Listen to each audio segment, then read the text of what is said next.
jërëjëf mbokk yi kon ñu ngi leen di nuyu di leen kontaane di ñëwaat ak yéen beneen yoon ci lépp rek ci li nga xam ne mooy conférence de presse bu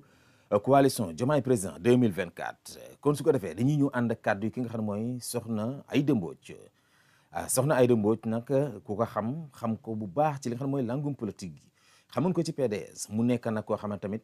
nekk na ko am solo lool ci ginnaaw ki nga xam ne mooy Ousmane Sonko jamono ba ngeen xamee ni xeex bi metti na te taroon na lool bokkoon na si ñi nga xamante ni gënoon ni ñoo jege Ousmane Sonko doon ko défendre ci li nga xamante mooy injustice boobu nga xam ni kookee di Macky Sall tegoon na ko ci kaw ki nga xam ne mooy Ousmane Sonko waaye xam ngeen ni kooku di Tata Aïda Mbodj moom mais xam ngeen ni bokk na ci coalition bi xeex ci xeex bu mucc ayib ba ñu jox ko sax li nga xam ne mooy ndombal tànk lu am solo waaye itamit xam ngeen ni coalition bi biñu defee seen sortie ci dimanche bi am na ay kaddu yoo xam ni jibal na ko muy kaddu yu am solo yoo xam ne yu jar a bàyyi xel la yu jar a jàngat la ndax jamono juñ toll nii ku nekk xam na ne résumé ki nga xam ne mooy président Diomaye soxlawul lenn lu dul feeñal li nga xam ne jot na ko fee def ci 100 jours yi nga xam ni jot na ko fee amagum loolee nag moom la kookee di Soxna Aïda Mbodj indi yaatal ko muy bilan boo xamante ni noonu lañ ko mën a waxee donte ne sax du bilan la ñuy war a mën a séntu ci ñoom ci jamono bi ñu toll nii ne ko soxna Mimi Touré waxe woon apprécier la war a doon waaye warta nekk li nga xam ne mooy bilan te loolee dëgg la te man dama ci ànd bu baax a baax te gëm naa ni tamit ànd na ci ak sénégalais yu baax a baax ndax 100 jours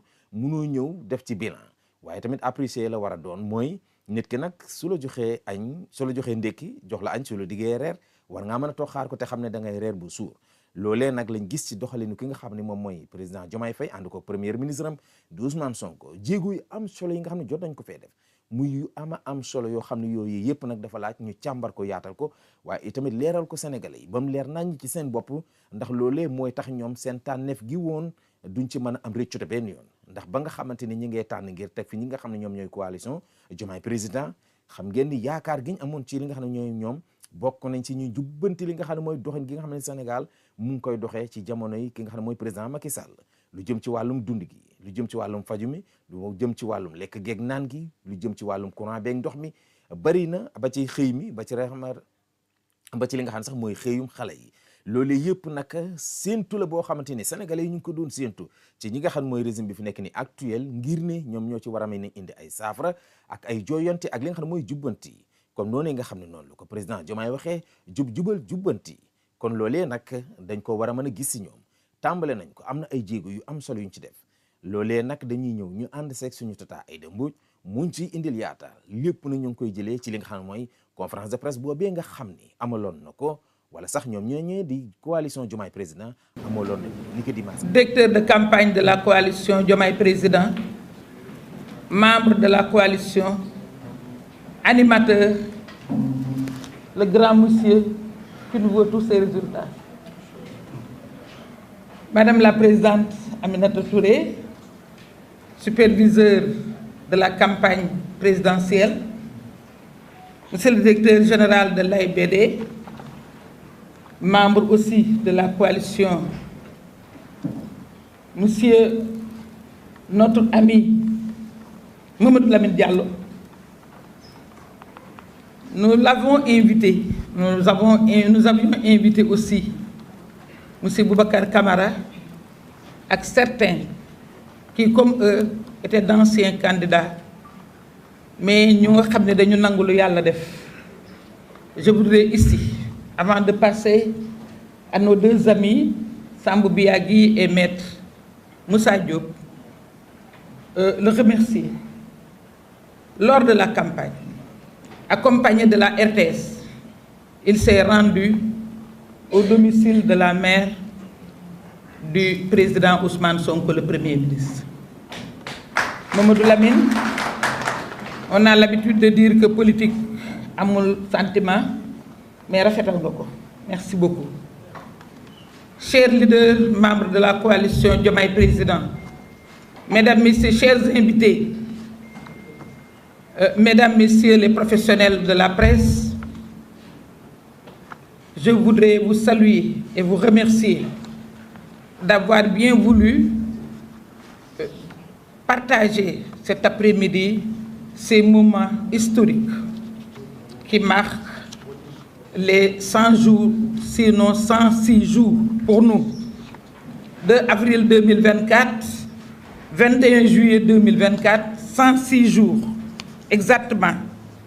depuis que notre candidat,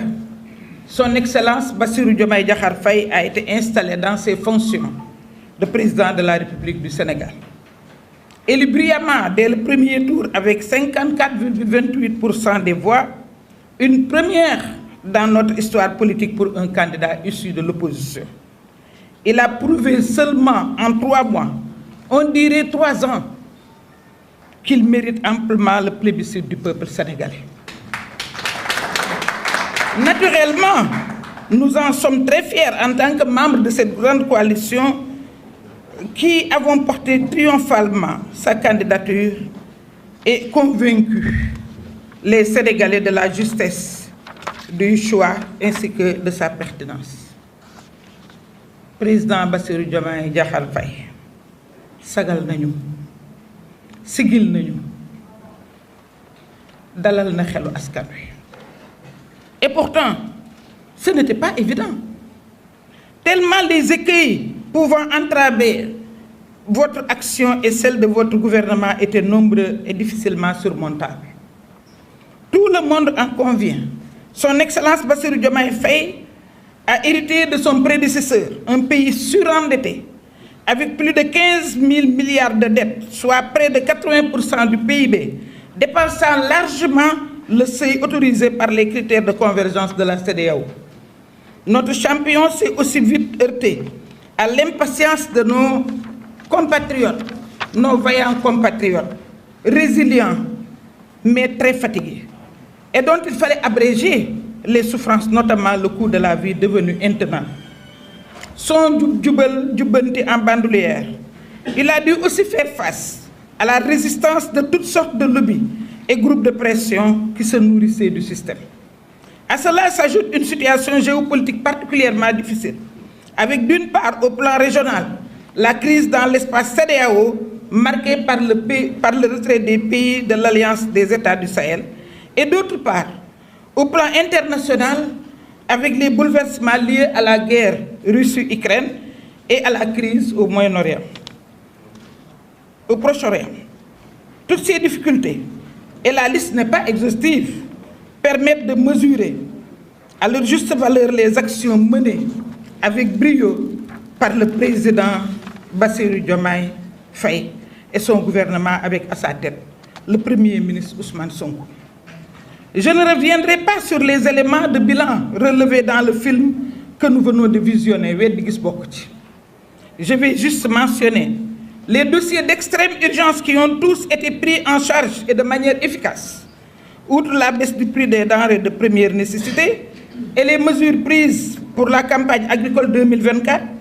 les préparatifs de l'hivernage, la tabaski, le pèlerinage à la Mecque et l'organisation des examens et concours. Félicitations, monsieur le ministre. Lolo sunu cër la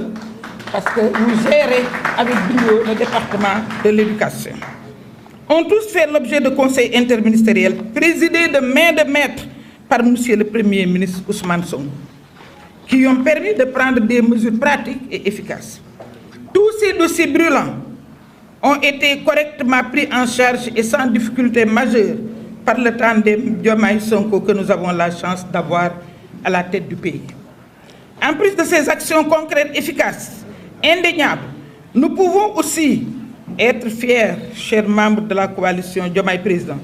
de notre bilan immatériel en 3 mois à peine. Très attaché à la cohésion nationale, dépourvu de tout esprit partisan, encore moins revanchard, son Excellence Bassirou Diomaye Diakhar Faye a travaillé à réconcilier les Sénégalais. Avec sa posture empreinte de politesse et d'humilité, son calme olympien et en parfaite maîtrise de ses dossiers, il assure et rassure. Chers membres de la coalition Diomaye Président, soyons donc à l'image de notre président. Travaillons dans la concorde, en synergie, en parfaite intelligence, pour accompagner au mieux le chef de l'État et son gouvernement dans la voie de la transformation systémique promise aux Sénégalais. Nous avons travaillé jusque-là, sans tambour ni trompette. Al-Fousseini a beaucoup magnifié son outil, mais dans les outils, il y a les TDR qui nous a permis de mettre en place des groupes de travail. Pour ne pas danser plus vite que la musique, nous avons attendu l'approbation du président. Donc jamais nous n'avons été apathiques. Plusieurs groupes de travail se sont penchés sur l'avenir de notre coalition, de son appellation, parce que le président nous avait demandé le 6 avril de trouver une autre dénomination. Vous trouvez là son nullité. À sa nouvelle charte, comme vous le savez, la charte d'un parti d'opposition, d'une coalition de l'opposition ne peut pas être la même que la charte d'une coalition au pouvoir. En passant par sa structuration et son mode de fonctionnement, tout a été passé en revue par les différents groupes, dont le travail est soumis à l'appréciation et à l'approbation de Monsieur le Président de la République avant d'être rendu public prochainement. Vive la coalition Diomaye Président, vive le Président de la République,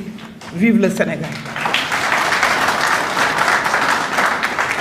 maa ngi nuyu kilifa yi nga xam ne ñoo fi ñëw tey te nga xam ni teguñu sax seen bopp kilifa ñun dañ ni woon rek léegi bu ñu ñëwee ñun ñëpp nañ toog seetaan film yi bu ñu paree waxtaane ko waaye de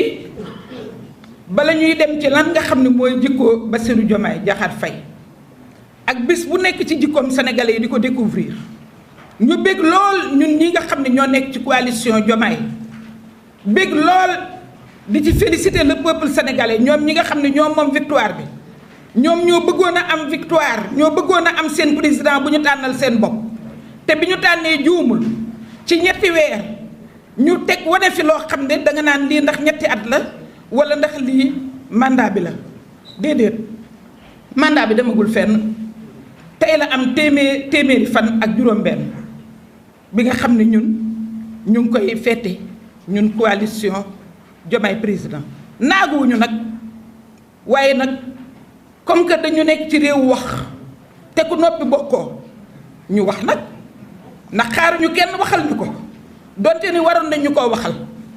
boo demee sax ci ñi nga xam ne ànduñoo ak moom sax am na ci ñoo xam ni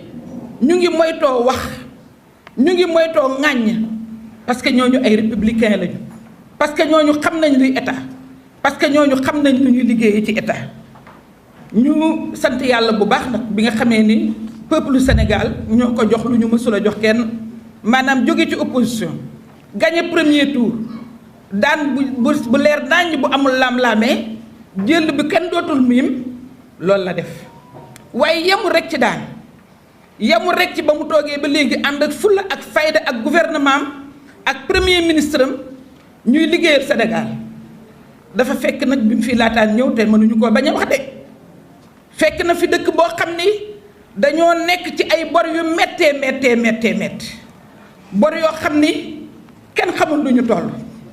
ki fi nekkoon di leb rek di dem te leb bi ñun terewuñ ko woon de ndax ñun dinañ leb waaye dañ ne leb bu am njariñ leb buy jur dara leb boo xam ni boo ko investiree dina mën a am fu mu nekk loolu nag bi ñu tànnee sunu président ngeen tànn seen président tey mën ngeen a sagu ci waa Sénégal yéen waa Diomaye président Moustapha Guirassy mii le ministre de l'éducation moo nekkoon président wu jiite campagne bi nekk directeur de campagne madame Aminata Touré ànd ak moom di superviser campagne bi man ma nekk présidente coalition bi keroog ba ñu génnee projet bi la ñu ni woon ñun de ñun waa coalition Diomaye président keroog ba ñu présenté projet bi la ñu ni ñun ñëpp ànd nañu nekk benn baat bëggatuñu dara kenn ku ci nekk jàpp ne yaay Diomaye kenn ku nekk dangaa war a fal Diomaye nga def ko sasoo ko sa bopp muy sa sasu bopp pour nga fal Diomaye tey tànn boobu ñu doon tànnloo waa Sénégal xam nañ ne ñun naxuñu leen ndaxte président kat sagal nañu te nag sigil nañu te it wax dëgg yàlla xelu askan wi dal na xelu askan wi dal na ci ñi bëgg Sénégal nag laa wax ndax du toujours nga daje ku bëgg Sénégal toujours nga gis koo xam ne poosam rek a ko ñor te moo ne yombul woon de daje na noog jafe-jafe yu ne ba mu ñëwee ci dëkk boo xam ne wax na leen ko moom duy faral sax di jàmbat moom xamul luy jàmbat parce que wax na ko ndax xamul luy mënul a nekk xamul impossible du jël tam benn pression waaye nag dégg yi bari woon na de waaye yàlla nga koy suturaal nag muy jéggat dégg yi ndax li mu fekk ci bor bi wax naa ko wëlbatiku mu dem ci ay nawleem yi nga xam ne ñoom la bokkal sous région bi mu metti lool ña cay moroomam te bi ñu fekk see Sénégal xam nañ ni ñooñu de xam nañ lan mooy CEDEAO des peuples ñu ngi koy door a xam waa Sénégal taxaw leen tàccu leen ñoom it ñu seetlu ko xam ne ñii kat génnoon nañu waaye sopp nañ Diomaye te Diomaye taxul woon ñu génn ñu jiital ko yal na ko ci yàlla defal ndam. ñun nag dañu am ay champion sunu champion muy Bassirou Diomaye Diakhar Faye ak Ousmane Sonko bi ñu ñëwee déglu nañ réew mi bi ñu dégloo réew mi gis nañ ne réew mi yàkkamti nañ lenn lu tuuti li nga xam ne moom lañ dese woon ci muñ mënatuñoo muñ ndax fekk na réew mi xiif fekk na réew muy xool xaalisam ñu di ko gaspiller te joxuñu ko ko ñu yàkkamti lool ku leen dimbale ñu dégg ko biñ ko déggee la ñu bar daal di taxaw ci luy wàññi mettitu réew mi mettitu nit ñi te loolu li koy waral moo di li ñu am ñu sakkanal ko li koy waral mooy bañ a yàq li koy waral mooy lu naqari woon nit ñi ñu jubal ko loolu moo tax mu génnee jubal jubbanti yore ko nag ci fépp fu mu dem yóbbu ko fa looloo tax jubal jubbanti tere na toog muy dox ku doon toog muy dox amoo lu la neex ndax dañuy jubal jubbanti ku doon trafiqué amoo lu la neex ndax dañoo nekk ci jubal jubbanti ku doon dund ci rankooñu askan wi ñu naan rankooñu baadoola muy simteemu buur jeex na gasi baana jubal jubbanti looloo tax mu gën a dalal xelu nit ñi loolu teewul Sénégal xam ngeen ni du benn îlot boo xam ne dafa beru situation géopolitique bi wax naa ko léegi neexul waaye am nañ ci yaakaar na ko waa Sénégal yépp ñaanal fekk itam situation bi loo xam ne suñu yoon newu ci muy guerre Russie door a jóge ci Covid door a jóge ci li nga xam ne moo xew Proche-Orient waaye li ñu waxoon rek ni Sénégal ak Afrique sax dañoo war a góorgóorlu ndax dañuy subir loo xam ne seen yoon nekku ci loolu moo tax approche souverainiste bi nga xam ni ñoom moom lañ am bëgg koo jubal ci mbay mi ba nga xam ne dinañ toog ba dootuñu xalaatati kenn dootuñu wuti fenn dara dootuñu jëggaande dara ñun dañ leen ciy encouragé moom ak premier ministre am te ñun coalition bi luñ ci mën dinañ ko ci jàpp kon difficulté yi bëri na lool waaye teewul mu surmonté ko ba tey lii ñu wone ci film bi ak li ñu leen di wax nga xam ne mooy bilan immatériel bi te mënuñu koo jeexal ñu wax leen ko moom de Sénégal seen xel dal na ci ñaar ñi ànd muy président Ousmane Sonko premier ministre ak rakkam di le président de la République di Bassirou Diomaye Diakhar Faye dossier yi nga xam ne moo gënoon a jafe te diggante bi ñu ñëwee dossier yi ni temm taxaw ci kanamam muy wàññi njëgu dund bi muy ndax dañ ne woon kat kenn mënu koo wàññi waaye moom nee na xamul luy impossible muy campagne agricole bi presque jour ba mu bañ ko falee sax taw na benn weer moo doxoon digganteem ak moom waaye yàlla ñu ciy suturaal tey boo demee ci àll bi ñoom ñoo lay wax ni ñu béggee ci ni ñu jote semence yi ñoo lay wax prix engrais bi ni mu wàññeekoo waalo yi sax nee nañ ma ren dañuy wàññi ceeb bi ndax prix engrais bi ni mu wàññeekoo kon nawet bi wax dëgg yàlla teel nañ koo teeru tabaski gi ñëw kenn jàmbatul macha allah te dañ ne woon mënul nekk waaye ñoom dañ ne mën naa nekk pèlerinage bi aju màkk gi suñu seetaanoon liñ fi defoon ak wax dëgg yàlla ki leen doon yóbbu kon pèlerin yi ba tamxarit duñ ko ñëwee Sénégal waaye gouvernement bi taxaw tem man loolu seede naa ko Ousmane Sonko téléphone am jógul ci noppam di seet ndax avion yi ñëw nañ ak ministre des transports moom it ñu ngi koy félicité gis nañ moom itam ni mu doxalee transport bi ci tabaski gi yooyu yëpp ak li nga xam ne examen et concours bi te examen et concours ñun ñëpp ci coalition bi monsieur le ministre dañuy toog di déglu ndax ku nekk kat foo yebal sa waay da ngay bëgg mu daan te xam nañ ne di nga daan parce que ni nga ko teel a jëlee rek dal na suñu xel yaa ngi concerté wu yaa ngi waxtaan tey gis nga jàngalekat nag ful la ñoo ko fi ëppale ci Sénégal ku wax ak ñoom d'ailleurs léegi la mais bu njëkk partenaires sociaux yi li ñu leen tuddee woon mooy syndicats yi ak ñëpp ñi nga xam ne da ngeen di waxtaan ak ñoom te bu ngeen waxtaanee rek di ngeen jubóo bi fi nguuru Macky Sall ñëwee rek la ñu xam ay amical ak yooyu mais syndicalisme ci éducation la nekkoon bu njëkk bi nga xamee ne même parti unique la les syndicats d'enseignants ñoo daan porter les préoccupations des populations dañ daan def plateforme partager koog les marabouts partager koog ñëpp ba nga xam ne ku ci mel ni yaarax mu Gaynde Fatma bu waa SUDES mësaana def grève ñu dóor leen blâme wala ñu dagg seen salaire moo leen di fay te loolu ba lu yàggul rek bi nga xamee ni ñoom Maguette Thiam ñoo yore syndicat bi diggante 71 ak 76 ba ñuy dissoudre SUDES moom moo doon fay salaire ñooñu ñoo doon ñi nga séqal tuuti lañ la ciy wax parce que na wax dëgg yàlla def nañ éducation syndicale kon boobu chance la waa Sénégal am ci ñooñu nga xam ne ñoom lañ jox réew mi ñun nag ñu di ko sagoo di roy ci moom ndax président boo xam ne li problème am rek mooy na réew mi ànd biir campagne bi yëpp loo wax rek mu ne nañ ñaan jàmm am ba léegi jàmm jooju lay woote yàlla bañ na ko ba yàlla defal ko sutura keroog bi nga xamee ne dañ koy fal muy taw loolu signe la jàmm jooju yàlla na continuer parce que loolu la bëgg fayantuwul wax na ko moom du fayantoo mu ngi fexee ba sénégalais yëpp juboo sénégalais yëpp ànd te mu am taxawaay boo xam ne nag bu ñëpp naw la ñun de kër diine gu mu dem ñu ne ñu yar bi ak teggin gi ak wàcce boppam mu ngay jéem a seet nu muy manifesté woo ci kilifa yi ba wan leen di leen doom bu seet si waajuram la deful boppam président boo xam ne day def visite kon loolu teewul mu maîtriser ay dossiers